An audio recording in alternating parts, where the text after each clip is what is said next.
بسم الله الرحمن الرحيم وزارة عافمادك دريالك بلشدة إيدو كدوليسو أديجيدا جوجتدا ay bixiso ee la xiriira xanuunka COVID-19 waxay maanta ku yeelatay shir xarunta wasaaradda caafimaadka madaxda sare ee wasaaradda waxaana la sii adkeeyay sii wadida adeeg bixinta COVID-19 ee dalka sidoo kale waxaa muwaadiniinta Soomaaliyeed la faray oo lagu adkeeyay in la raaco tacliimaadka la xiriira safarka in qof walba oo muwaadin ah oo safrayo inuu hubiyo xanuunka COVID-19 inuusan qabin sidoo kalena uu qaato shahaadada la xiriirta xanuunka COVID-19 wasaaradda caafimaadka waxay si joogto ah har iyo habeen u wadaa bixinta adeegyada COVID-19 oo ay ka mid tahay baaris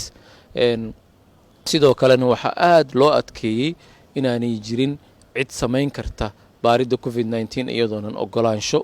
iyo heshiis is-afgarad la yeelanin wasaaradda caafimaadka maadaama mas'uuliyadda wasaaradda ay tahay hubinta iyo xaqiijinta tayada baaris ee COVID-19 iyo sidoo kale xaqiijinta shahaadada dalka ka baxaysa ee la xiriirta COVID-19 wasaaradda waxay soo saartay tacliimaad la xiriira goobaha iyo xarumaha laga heli karo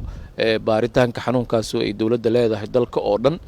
maamul goboleedyada dalka iyo magaalada Muqdisho sidoo kale dadka shirkadaha sida gaarka loo leeyahay ee daneynaya inay baaritaan u sameeyaan musaafiriinta waxa aad loogu adkeeyay inay maraan habraaca wasaaradda caafimaadka ee u dejisay oo ah in ay helaan ogolaansho iyo is-afgarad lana hubiyo nooca adeeg ay bixinayaan iyo qalabka ay ku shaqeynayaan iyo heerka shaybaarada ay wax ku baaraan intuu la egyahay sidaas darteed ma jirto mana dhici karto inay cid iska samaysatay iskeed baaris ama shahaado iyadoo aan ogolaansho iyo heshiis afgarad wasaaradda caafimaadka la lahayn sidaas ayaana lala socodsiiyay hay'adaha kale ee la xiriira dawladda oo ay ugu horeeyaan immigrationka wasaaradda duulista hawada hay'adda duulista iyo dhammaan hay'adaha ay qusayso ee la xiriira safarka iyo arrimaha la xiriira baaritaanka COVID-19 waad mahadsantihiin